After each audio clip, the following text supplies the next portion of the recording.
Hello बच्चों, तो कैसे हैं आप सब। तो देखिए, चैप्टर चल रहा है ट्रायंगल, एक्सरसाइज 6.3। इसका 1 क्वेश्चन हम कर चुके हैं। क्वेश्चन नंबर 2 आज चलेगा। तो देखिए क्या कह रहा है इन फिगर 6.35। ये रहा हमारा 6.35 फिगर। इसमें कह रहा है कि ट्रायंगल ODC, ट्रायंगल ODC, ये ODC, तो ये वाला ट्रायंगल दिख रहा है आपको, ठीक है। क्या कह रहा है, सिमिलर है भाई। ये किसका साइन है, सिमिलर का। सिमिलर है किसके, ट्रायंगल OBA, OBA, ठीक है। चलिए, एंगल, अब क्या कह रहा है कि एंगल जो है BOC, एंगल BOC कितना है 125 डिग्री। तो ये रहा 125 डिग्री, ठीक है। चलिए, अब देखिए, अभी मैं आपको एक सीक्रेट वाली बात बताऊंगा, ठीक है। देखिए, एंड CDO, एंगल CDO कितना है 70 डिग्री है, ठीक है। चलिए, कह रहा है फाइंड करो एंगल DOC, ओके। ये वाला एंगल फाइंड करना है, ये वाला एंगल DCO, ये वाला एंगल फाइंड करना है, ठीक है। और एंगल OAB, एंगल OAB, और ये वाला एंगल फाइंड करना है, ठीक है। देखिए, समझिए बात को, ये जो लिखा है ना यहाँ पर सिमिलर, ठीक है। अभी जो राज के बारे में बताने वाला था आपको, वो क्या है, वो ये है कि ये जो लिखा हुआ है ये ऐसे नहीं है कि मन से लिख दिया कि OBA की जगह हम OAB भी लिख सकते हैं। भाई ये OBA लिखा हुआ है, इसकी जगह OAB नहीं लिख सकते क्या, लिख सकते हैं, लेकिन नहीं लिखेंगे। यहाँ पर हम क्या लिखेंगे, OBA ही लिखेंगे। क्यों, क्योंकि यहाँ पर लिखा है ODC, ठीक है। तो इससे क्या फ़र्क पड़ रहा है सर, फ़र्क ये पड़ रहा है कि यहाँ पर इसका क्या मतलब है, इसका मतलब ये है कि जो एंगल O है वो एंगल O के इक्वल है। इसमें ये जो एंगल O है ODC वाला ट्रायंगल में ये जो एंगल O है ऊपर वाला, ठीक है, ये इक्वल है किसके, इस वाले के। OBA में जो ट्रायंगल है O वाला नीचे वाला, ये दोनों इक्वल है, इसीलिए दोनों को एक ही जगह पर रखेंगे। अगर ये आगे लिखा हुआ है तो ये आगे लिखा हुआ है, इसीलिए। अगर ये पीछे होता तो ये वाला ये भी यहाँ पे भी पीछे ही होता, ठीक है। इसी तरीके से यहाँ देखिए D लिखा हुआ है, D सेकंड नंबर पे लिखा हुआ है, और यहाँ सेकंड नंबर पे क्या लिखा हुआ है, B लिखा हुआ है। इसका मतलब क्या होगा, इसका मतलब ये है कि एंगल D जो है वो एंगल B के इक्वल होगा। तो ये जो एंगल D है, ठीक है, ये इसके इक्वल होगा। इसका मतलब ये फिक्स हो गया हमारा कि ये 70 है तो ये भी क्या होगा, 70 डिग्री होगा, ठीक है।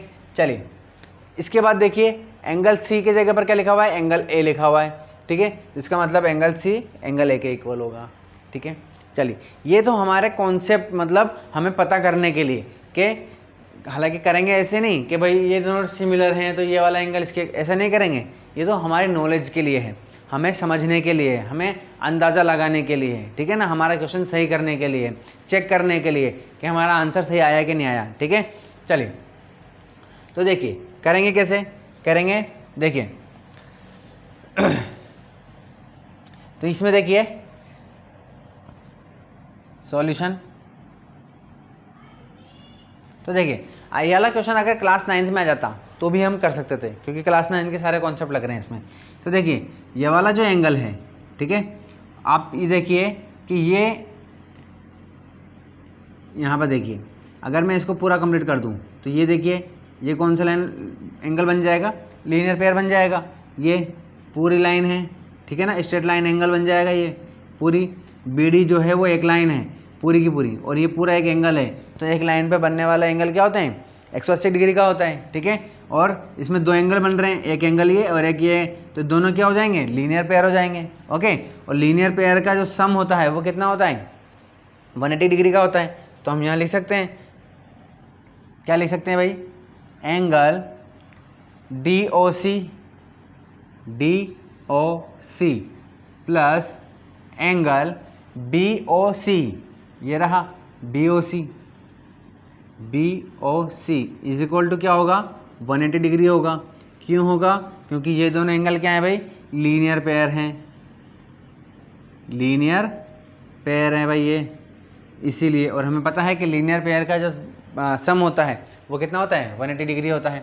अब DOC की जगह DOC लिखेंगे क्योंकि इसकी वैल्यू हमारे पास है नहीं, ये रहा DOC, इसकी वैल्यू नहीं है हमारे पास, बट इसकी वैल्यू है, इसकी वैल्यू कितनी है BOC वैल्यू कितनी है 125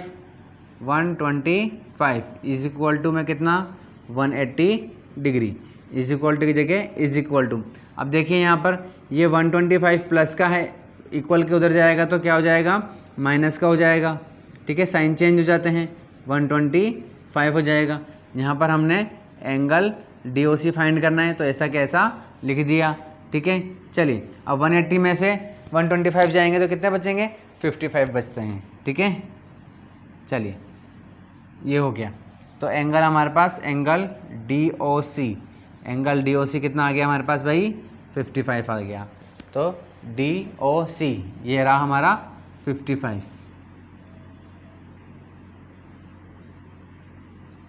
ठीक है। अब ये भी कॉमन सेंस, ये तो और छोटे बच्चे की बात है, एकदम 8th क्लास वाली बात हो गई कि अगर ट्रायंगल के ये एक ट्रायंगल है और ट्रायंगल के 2 एंगल अगर हमारे पास हैं तो तीसरा एंगल निकालने में बहुत ज़्यादा कठिनाई हो सकती है क्या, नहीं होगी, तीसरा एंगल आराम से निकाल लेंगे। तो हम लिख सकते हैं एंगल क्या होगा भाई DCO plus angle DOC plus angle CDO is equal to, ठीक है, CDO इज इक्वल टू कितना हो जाएगा 180, क्यों हो जाएगा क्योंकि ट्रायंगल सम प्रॉपर्टी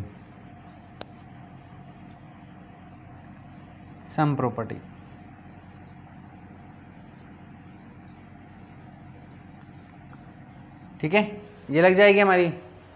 तो DCO कितना है भाई DCO ये तो फाइंड करना है, तो ये एंगल DCO फाइंड करना है। DOC कितना अभी अभी निकाला मैंने, ये रहा 55, ठीक है। CDO कितना हो जाएगा 70 हो जाएगा, ये हो जाएगा 180 ऐसा का ऐसा, ठीक है। दोनों को ऐड करेंगे कितना हो जाएगा ये 125 हो जाएगा इज इक्वल टू में 180 डिग्री, ठीक है।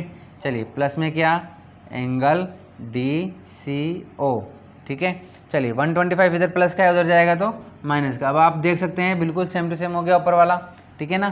तो ये देखिए 180 ये प्लस का है इधर जाएगा तो माइनस का 125, और यहाँ पर एंगल DCO, तो ये angle DCO is equal to क्या हो जाएगा 180 माइनस 125, अब ये किया था 55, ये रहा,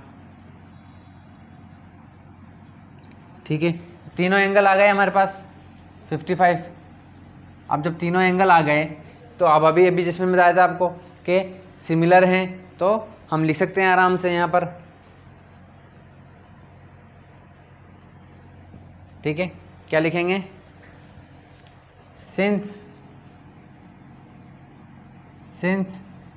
ट्रायंगल क्या है भाई ODC सिमिलर है किसके ट्रायंगल OBA, ठीक है। So angle O is equal to angle O, ठीक है। चलिए या ऐसे लिख देते हैं इसको पूरा,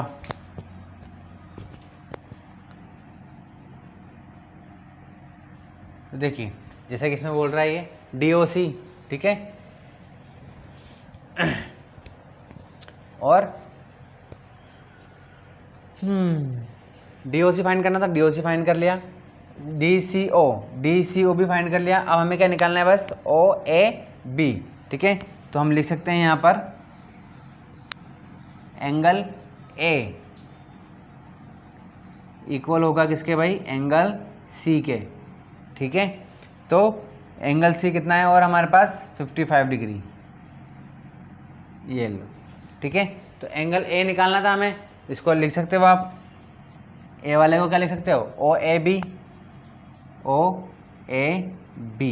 इज इक्वल टू एंगल क्या भाई ये रहा DCO, DCO is equal to कितना हो गया 55 डिग्री। ठीक है, क्योंकि ट्रायंगल क्या है, सिमिलर हैं। ठीक है, तो ये वाला एंगल इसके इक्वल होगा, तो ये 55 हो गया। अगर वो आगे बी भी पूछता तो हम लिख देते ये रहा 70 डिग्री। ठीक है, और ये भी पूछता तो भी हम बता देते ये कितना हो जाएगा 55 डिग्री हो जाएगा। बात समझ में आ गई? चलिए, हालांकि उसने 3 ही पूछे हैं तो 3 हमने निकाल दिए, 2 तो कैलकुलेशन से निकाल दिए, एक सिमिलर वाले से निकाल दिया। ठीक है, समझ में आ गई बात? कोई भी डाउट हो तो पूछ लीजिएगा।